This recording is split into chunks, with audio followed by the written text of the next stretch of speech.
একটা জঙ্গি ফ্যাসিস্ট অত্যন্ত স্বার্থপর এই ইউনূসের ক্ষমতার লোভ আর দেশ বিক্রি করার মুচলেখা দিয়ে আজকে আমার দেশটাকে ধ্বংস করে দিল। বিএনপি আর জামাতের শিবিরের কত গুণ, অর্থাৎ আওয়ামী লীগের নেতাকর্মীদেরকে সম্পূর্ণ নিঃস্ব করে দেওয়া, অর্থনৈতিকভাবে পঙ্গু করে দেওয়া, মানসিকভাবে পর্যুদস্ত করা, তাদেরকে ধ্বংস করে দেওয়া। এটাই হচ্ছে ডক্টর ইউনূসের এবং এই জামাত, শিবির, বিএনপি এদের একমাত্র লক্ষ্য। ইউনূস যখন সরকার আসে তখনই সে এক টিম তৈরি করে ইউনূস সেন্টারে, তার মেটিকুলাস ডিজাইনের অংশ হিসেবে চক্রান্ত করে সে ক্ষমতা দখল করে। আর এই ক্ষমতা দখল করে সেখান থেকে তার এই মেটিকুলাস ডিজাইনের অংশ হিসেবে এই যে এক একটা টিম তৈরি করে, 80 জনের টিম, 60 জনের টিম, 40 জনের টিম, সারা বাংলাদেশ থেকে তথ্য নেয় আওয়ামী লীগের নেতাকর্মী কে কোথায় আছে, কে জনপ্রিয়, অতীতে কে ছিল, ভবিষ্যতে কে ছিল, তাদের আত্মীয় পরিবার পরিজন বা বিত্তশালী কারা তাদের সমর্থন করে এখন ওইভাবে তারা নির্যাতন চালিয়ে যাচ্ছে। হিন্দু সম্প্রদায়ের উপর অকথ্য অত্যাচার, আমাদের ক্ষুদ্র নৃগোষ্ঠী আছে তাদের উপর অত্যাচার। খাগড়াছড়িতে পর্যন্ত কিভাবে একটা 14 বছর মেয়ে রেপ করলো, সেই যে রেপ করলো তাকে গ্রেপ্তার না করে সেখানকার মানুষের উপর গুলি চালালো।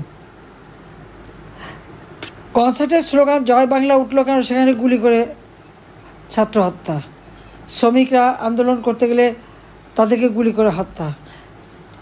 গোপালগঞ্জে হুকুম দিয়ে, গালি দিয়ে হুকুম দিচ্ছে গুলি কর, সরাসরি গুলি কর। ইউনূস নির্দেশ দিয়েছে। আর তার একজন আছেন ওয়াকার সাহেব, সেও পাঠিয়ে দিল তার সেনাবাহিনী। আমারই হাতে কেনা সেই শাহজাওয়া যান, সেই শাহজাওয়া যানের মধ্যে ভরে দিয়ে গুলি করতে করতে মানুষ খুন করে 4 জন স্পট ডেড, একজন পরবর্তীতে আহত হয়ে মারা গেল, আর প্রায় 300-400 নেতাকর্মী আহত। আর আহতদের বিরুদ্ধে সবার বিরুদ্ধে মামলা। টুঙ্গিপাড়া, গোপালগঞ্জ, কাশিয়ানী, মকসেদপুর, কোটালীপাড়া সকলের বিরুদ্ধে মামলা। 10,000 নেতাকর্মীর বিরুদ্ধে মামলা দিয়ে একেবারে সে জায়গাটা শূন্য করার চেষ্টা করলো। কেন? অপরাধটিকা তাদের, এখানে গুলি করে তাদের মারতে পারলো।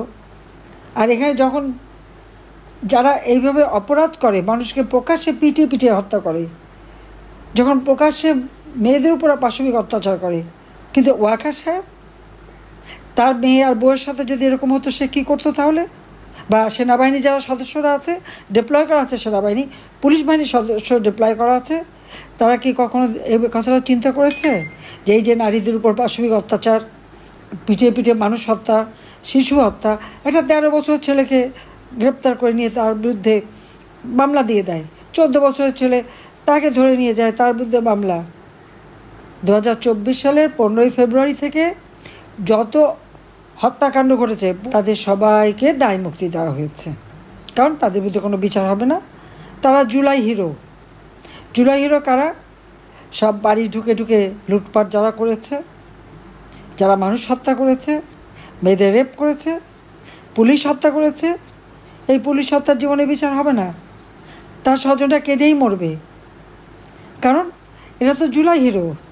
মানুষ মেরে, পুলিশ মেরে পা বেঁধে ফ্লাইওভারে ঝুলিয়ে রেখেছে, আওয়ামী লীগ নেতাকর্মীকে মেরে গাছের সাথে ঝুলিয়ে রেখেছে। এই যে পাশবিক নির্যাতন এবং এই যে হত্যাকাণ্ড, খুনিরা হয়ে গেছে জুলাই হিরো। আর অপরাধী কারা? সব আওয়ামী লীগ। কারণ আওয়ামী লীগ গরিবের পেটে ভাত দিয়েছে, আওয়ামী লীগ গরিব মানুষের ছেলে মেয়ে লেখাপড়া শিখতে পাচ্ছে, চাকরি পাচ্ছে, প্রত্যেকের পেটে 2 বেলা খেতে পাচ্ছে, 2 বেলা কেন 3 বেলা 4 বেলা খেতে পারে তারা। তাদের ঘরে বাতি জ্বলছে, সারা বাংলাদেশে প্রত্যেকটা ঘরে আমরা বিদ্যুৎ দিয়েছি। আমরা যদি 17,000-18,000 মেগাওয়াট বিদ্যুৎ উৎপাদন করতে পারি, আর এখন তো আমার পরমাণু বিদ্যুৎ কেন্দ্র থেকে প্রায় 1200 মেগাওয়াট বিদ্যুৎ যাচ্ছে, অন্যান্য বিদ্যুৎ কেন্দ্র থেকে নতুন বিদ্যুৎ তো আসছে। যে আদানির বিদ্যুৎ নিয়ে এত কথা বলে তারপর আমার নাকি খদ্দে সেই বিদ্যুৎও কেনা হচ্ছে, তাহলে তখন তো বড় বড় কথা বলা হয়েছিল, কিন্তু এখন ঘরে আবার বিদ্যুতের সমস্যা হয় কেন? আমরা যদি প্রত্যেকটা ঘর আলোকিত করতে পারি, তো ইউনূস সাহেব এসে ঘরে ঘরে অন্ধকার সৃষ্টি করে দিয়েছেন। খালি বৈদ্যুতিক আলোর অন্ধকার তা না, মানুষের আয় রোজগার কমে গেছে, মানুষের জীবনে নিরাপত্তা নাই, মেয়েদের কোনো অধিকার নাই। এমনকি ইন্টারমিডিয়েট পাশ করার পরে প্রাইমারি স্কুলে মেয়েরা যাতে চাকরি পায় এবং আরও উচ্চশিক্ষা নিতে পারে সেই ব্যবস্থা আমি করে দিয়েছিলাম, সেটাও বাতিল। কেন? এবং ইউনূস এই জঙ্গিদের সাথে নিয়ে যেভাবে রাষ্ট্র পরিচালনা করছে, গ্রামে গ্রামে হাটে মাঠে তারা আবার মাইকিং করে, কোনো মেয়েরা যেতে পারবে না, মেয়েরা বাজারে যেতে পারবে না। একটা সমাজে যেখানে নারী পুরুষ সমানভাবে আছে, যদি সকলে মিলে কাজ না করে তার দেশের কি উন্নতি হয়? ইসলাম ধর্মের দোয়াই দিয়ে মেয়েদেরকে ঘরে আটকে রাখার তো কোনো অধিকার নাই। কারণ ইসলাম ধর্ম যিনি প্রথম গ্রহণ করেছিলেন তিনি তো একজন নারী ছিলেন। নবী করিম সাল্লাল্লাহু আলাইহি ওয়াসাল্লাম যখন ইসলাম ধর্ম তিনি নবুয়ত পেলেন এবং ইসলাম ধর্ম প্রচার করতে গেলেন, কোনো পুরুষ এগিয়ে আসেনি সাহস করে। সর্বপ্রথম এসেছিল বিবি খাদিজা, এবং তিনি ব্যবসা করতেন, তিনি উটের পিঠে করে বিভিন্ন দেশ বিদেশে যেতেন, তিনি বাণিজ্য করতেন। তাহলে ইসলাম ধর্ম তো মেয়েরাই আগে নিল, তা তাদের আপত্তিটা কিসের? তো বাংলাদেশটাকে কী বানাতে চায়? জঙ্গি তালেবানি রাষ্ট্র, এবং ক্ষমতা আনতে চায় ওই জামাত যুদ্ধাপরাধীদের। আমার মনে হয় যেভাবে আমাদের সেনাপ্রধান মোটে নড়েনও না চড়েনও না, প্রায় 29 জন সেনা অফিসার, সেই লেফটেন্যান্ট জেনারেল থেকে শুরু করে সার্ভিং অফিসার পর্যন্ত, তাদের বিরুদ্ধে আইসিটি, যেখানে আমরা স্বাধীনতা বিরোধীদের বিচার করেছি, সেই কোর্ট বসিয়ে, যদিও এটাকে সংশোধন করতে করতে ওই কোর্ট আর নাই কোর্ট, ওটা এখন ইউনূস মার্কা কোর্ট হয়ে গেছে, জামাতি কোর্ট, যুদ্ধাপরাধীদের কোর্ট। সেখানেই বিচার হচ্ছে, সেখানে তাদের বিচার করবে। যারা আমার স্বাধীনতা সার্বভৌমত্ব রক্ষা করবে তাদের বিচার সেই কোর্টে কীভাবে হবে যেখানে আমরা স্বাধীনতা বিরোধীদের বিচার করেছি? আর আমার সেনাপ্রধান এই ব্যাপারে কিছুই বলতে পারে না। উনি আইনের শাসনের কথা বলেন, কি সংবিধানের কথা বলে। ইউনূস কি সংবিধান মোতাবেক ক্ষমতা এসেছে? তা তো আসে নাই। ইউনূসের ক্ষমতা দখল তো সংবিধান মোতাবেক হয়নি। চিফ জাস্টিসকে মব মানে সন্ত্রাসী করে, সেই মব ভায়োলেন্স করে চিফ জাস্টিসকে সরিয়ে দেওয়া হলো, জজ সাহেবকে সরিয়ে দিয়ে সেখানে যাদেরকে বসানো হলো, ওটাও তো সাংবিধানিকভাবে সিদ্ধ না। অ্যাটর্নি জেনারেল অ্যাপয়েন্টমেন্ট, সেটাও সাংবিধানিকভাবে করা হয় নাই, কোনো নিয়ম নাই। তারপর আবার এই আইসিটি যে কোর্ট করা হয়েছে, সেটাও তো সংবিধান মোতাবেক করা হয়নি। তাহলে সেনাবাহিনীর সদস্যদের বিরুদ্ধে, অফিসারদের বিরুদ্ধে তারা যখন ওয়ারেন্ট ইস্যু করে, ওনারা সংবিধান মোতাবেক পদক্ষেপ নেবেন। এখানে সংবিধানটা কোথায়? সাংবিধানিকভাবে পদক্ষেপ নেওয়া মানে কি এই সমস্ত অফিসারদেরকে একটা চরম অপমান, তার পরিবার পরিজন সবাই, তারা তো ভালো ভালো অফিসার, তাদের তো কর্মক্ষেত্রে কোনো রকম অপবাদ ছিল না, কিন্তু তাদের ক্যাশকে ভিক্টিমাইজ করা হচ্ছে। প্রথমে আওয়ামী লীগ, সংখ্যালঘু সম্প্রদায়, পুলিশ হত্যা, পুলিশ ধ্বংস করে এখন সেনাবাহিনী ধ্বংস করার কাজে লেগে গেছে। কেন? বাংলাদেশের স্বাধীনতা সার্বভৌমত্ব, বাংলাদেশের আর্থসামাজিক উন্নতি সব কিছু তিল তিল করে ধ্বংস করে দিচ্ছে আওয়ামী লীগের অগণিত নেতাকর্মী, যারা যুদ্ধ করে দেশ স্বাধীন করেছে, তাদের পরিবারের উপর অত্যাচার, মুক্তিযোদ্ধা তাদের উপর অত্যাচার। আমাদের কথা বাদই দিলাম, আমাদের তো বারবার আঘাত আসেই, আবার আল্লাহ কেমন করে যেন বাঁচিয়ে দেয়। সেই 21শে আগস্ট গ্রেনেড হামলা, কোটরিপাড়া বোমা, চট্টগ্রামের সরাসরি গুলি, ঈশ্বরদী, পাবনা, সাতক্ষীরা, পৃথিবীর বাংলাদেশের যেখানে গেছি সেখানেই তো মৃত্যুর মুখোমুখি হতে হয়েছে। কী জানি আল্লাহ বারবারই বাঁচিয়ে দিয়েছেন। বাঁচিয়েছেন যখন নিশ্চয়ই আল্লাহর একটা ইচ্ছা আছে। এই দেশটাকে আবার ধ্বংসের হাত থেকে আমাদের মুক্ত করতে হবে, জনগণের ভাগ্য পরিবর্তন করতে হবে। মিথ্যা মামলা দিয়ে আওয়ামী লীগের অগণিত নেতাকর্মীকে হয়রানি করা হচ্ছে, গ্রেপ্তার করা, কারাগারের চরম নির্যাতন, আমাদের সমস্ত নারী কর্মীদের। কাউকে সিলেটে এক গ্রুপ পাঠিয়ে দিয়েছে, রাজশাহীতে পাঠিয়ে দিয়েছে, সাধারণ কয়েদি দিয়ে তাদের উপরে পাশবিকতা, নানা রকম অত্যাচার করা হচ্ছে। হাত করা মুক্তিযোদ্ধা, তাদেরকে হাত করা বাধা দিয়ে নিয়ে আসা হয়। সাবেক প্রধান বিচারপতি, তার হাতে হাত করা। এটা যারা বাধা দিচ্ছেন না, তাদের ভবিষ্যৎটা একটু চিন্তা করেন। আর আজকে যে সেনা কর্মকর্তাদের বিরুদ্ধে ওয়ারেন্ট ইস্যু হলো, তাদের নাম তালিকা আসলো, এই তালিকা বাড়তে বাড়তে বাড়তে বাড়তে, আর এই তালিকা হাঁটতে হাঁটতে হাঁটতে হাঁটতে ওয়াকার পর্যন্ত যে পৌঁছাবে না, এর কি কোনো গ্যারান্টি আছে? যতই তেল মারুক, তাবেদারি করুক, জামাত, বিএনপি আর ইউনূসকে চিনতে সময় লাগবে। কারণ আমি চিনছি, আমি জানি যে তারা কী জিনিস, আমি দেখেছি। যখন বলতাম অনেকেরই হাতে ঘা লাগতো, আহা এরকম একটা ভালো মানুষের জন্য বলে। আরে যে মানুষটা আইন ভঙ্গ করে ৬,০০০ টাকা বেতনের একটা এমডি পদে চাকরি করতো গ্রামীণ ব্যাংকে, বিশ্বব্যাপী মিথ্যা ছড়িয়ে দিল ওই ব্যাংক তার নিজের হাতে করা, অথচ তখনও সে সরকারি বেতন নেয়। এবং আইনে আছে ৬০ বছর বয়স পর্যন্ত এমডি থাকতে পারে, যে সেখানে আইন ভঙ্গ করে ৭০-৭১ বছর বয়স পর্যন্ত থেকে গেল। আর সেখান থেকে তাকে সে মামলা করে হেরে যে ছেড়ে দিতে বাধ্য হলো, তখন সে পদ্মা সেতুর টাকায় হিলারি ক্লিন্টনকে বলে, সেই জোলেনস্কি ওয়ার্ল্ড ব্যাংকের প্রেসিডেন্ট, তাকে দিয়ে তার শেষ সময় ভোটে কোনো পাস হয়নি, পদ্মা সেতুর টাকা বন্ধ করে দিল।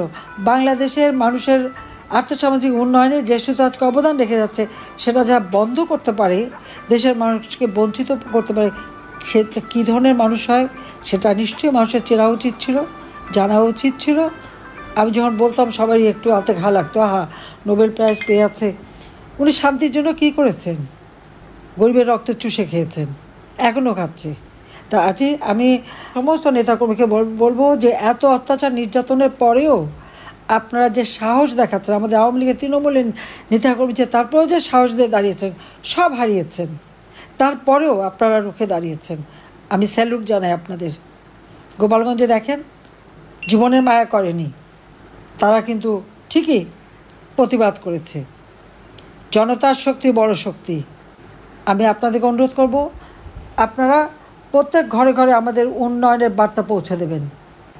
এবং এখন যে মানুষের জীবনের যে ক্ষতিটা করে ফেললো, সেটা কিভাবে আমরা উন্নত করতে পারি, তাদের অর্থনৈতিক অবস্থার উন্নতি, তাদের জীবন মান নিশ্চিত করা, তাদের জীবনের নিরাপত্তা আমরা কীভাবে দিতে পারি, কিভাবে আমাদের উন্নয়নের গতিধারা অব্যাহত রাখতে পারি, বাংলাদেশ ওই উন্নয়নশীল দেশ হিসেবে উন্নত হয়ে আমরা 2041 সালের মধ্যে স্মার্ট বাংলাদেশ গড়ে তুলব, সেই যে প্রেক্ষিত পরিকল্পনা, সেটার জন্য আমরা বাস্তবায়ন করতে পারি, জাতিসংঘের এসডিজি যেন আমরা বাস্তবায়ন করতে পারি, সেই দিকে লক্ষ্য রেখেই আপনারা সবাই কাজ করবেন, সেটা আমি আহ্বান জানাচ্ছি। এবং যার যা কিছু আছে সেই নিয়ে প্রস্তুত হন এবং এদের বিরুদ্ধেও রুখে দাঁড়ান।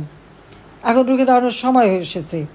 আমাদের ওই সেনা কর্মকর্তা সমস্ত অফিসারগুলিকে যে অপমান করা হচ্ছে, আমরা তার তীব্র নিন্দা জানাই, প্রতিবাদ জানাই। এবং আমি অবাক হয়ে যাই যে কীভাবে এদেরকে আইনের হাতে তুলে দেবে। কোথায় আইন? দেশে কোনো আইনের শাসন নাই, সরকার অবৈধ, তাদের সমস্ত কার্যক্রম অবৈধ। তাদের কাছে কেন এদেরকে দিতে হবে? যে জাতিসংঘ শান্তিরক্ষা মিশনে বাংলাদেশে 1 নম্বরে ছিল, আজ 3 নম্বরে পৌঁছে গেছে। কি উন্নতি করেছে ইউনূস!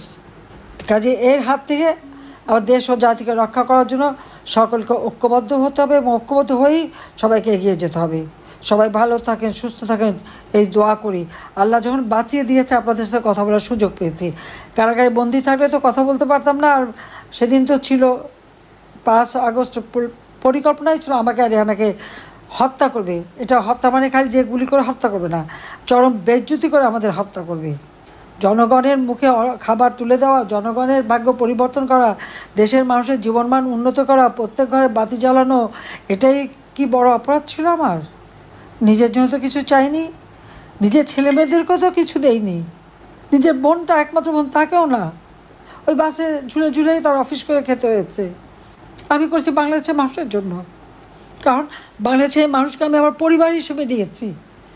আর সেইভাবে প্রত্যেকটা মানুষ দলমত নির্বিশেষে সামাজিক নিরাপত্তা দিয়েছি, দলমত নির্বিশেষে।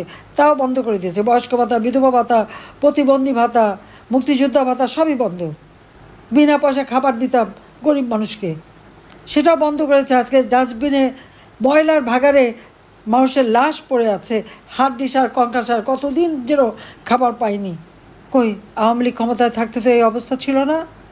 বাংলাদেশের মানুষের ভাগ্য পরিবর্তন করতে, বাংলাদেশের উন্নতি নিশ্চিত করতে একমাত্র আওয়ামী লীগই পারে। কারণ আওয়ামী লীগ এই দেশ স্বাধীন করেছে। আমরা বঙ্গবন্ধুর আদর্শ নিয়ে পথ চলি, তার চেতনা নিয়ে পথ চলি। জনগণের প্রতি আমাদের দায়বদ্ধতা আছে। কিন্তু উড়ে এসে জুড়ে যারা ক্ষমতা বসে তাদের কোনো দায়বদ্ধতা নাই। আসছে লুট করতে, লুট করে যাবে। দেখে না 2-4 মাসের মধ্যে সব একেবারে ফুলে ফেপে নাদুস নদুস হয়ে টাকা পয়সা 1000 টাকার মালিক হয়ে দামি জুতা, দামি ড্রেস, দামি পরে আবার বসে থেকে ঠ্যাং ঝুলে জুতাও দেখায়, দামি গাড়ি ছাড়া চলতে পারে না। তো আমরা তো তা করিনি, সাধারণ মানুষের সাথে থেকেছি। কাজে সবাইকে আমি এটুকু বলবো যে সবাইকে ঐক্যবদ্ধ হতে হবে, এই অন্যায় অবিচারের হাত থেকে দেশকে মুক্ত করতে হবে। এবং যারা আপনাদের ঘরবাড়ি জ্বালিয়েছে, অত্যাচার করে, তাদের প্রত্যেকের চেহারা ভুলে যাবেন না, সব মনে রাখেন। এবং যখন যেভাবে পারবেন তাদের ঠিকমতো শিক্ষা দিতে হবে, এদেরকে শিক্ষা দিতেই হবে। দেশকে রক্ষা করতে হবে, দেশের মানুষকে রক্ষা করতে হবে। এটাই আমাদের প্রতিজ্ঞা যে মুক্তিযুদ্ধের চেতনায় বাংলাদেশ এগিয়ে যাবে, উন্নত সমৃদ্ধ হবে। সবাইকে ধন্যবাদ।